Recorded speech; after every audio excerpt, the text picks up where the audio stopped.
After Neil-Bohr's model, now we start max quantum या max Planck quantum theory. देखिए, जो नील Bohr का model है, पहले इसको समझना ज़रूरी है। तो नील बोहर के मॉडल का एक ओवरलुक लेते हैं। नील बोहर ने अपने मॉडल में क्या कहा कि जो एटम है इसमें एक सेंट्रली लोकेटेड हैवी न्यूक्लियस है, जिसके सराउंडिंग में इलेक्ट्रॉन रिवॉल्व करते हैं और इलेक्ट्रॉन रिवॉल्व करते हुए एक फिक्स सर्कुलर ऑर्बिट में किसी तरह की एनर्जी रेडिएट नहीं करते। लेकिन जब एक ऑर्बिट से दूसरे ऑर्बिट में जंप करते हैं तो उस केस में इलेक्ट्रॉन एनर्जी गेन या लूज करते हैं।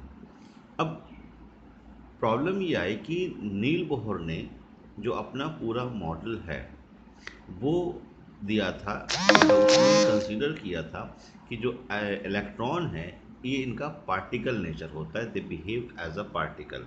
लेकिन बाद में कुछ थ्योरीज ऐसी आई जिन्होंने इस पॉइंट को जो है चेंज किया, जिसमें एक थ्योरी है मैक्स प्लैंक की, क्वांटम थ्योरी कहते हैं इसको। मैक्स प्लैंक ने कहा कि जैसे लाइट है, लाइट में पार्टिकल्स भी होते हैं। देखिए, लाइट जो हम वेव की बात करते हैं, वेव के अंदर उन्होंने कहा कि waves are made up of tiny particles of energy. ठीक है, जो रेडिएशंस हैं उसमें टाइनी पार्टिकल्स होते हैं जिसमें स्मॉल अमाउंट ऑफ एनर्जी होती है, और उस एनर्जी को, ठीक है बेटे, वो जो एनर्जी होती है वेव में वो डायरेक्टली प्रोपोर्शनल टू फ्रीक्वेंसी होती है। Energy directly proportional to frequency होती है, या इसको हम लिखते हैं, देखिए, एनर्जी को ई से रिप्रेजेंट करते हैं और फ्रीक्वेंसी को न्यू से।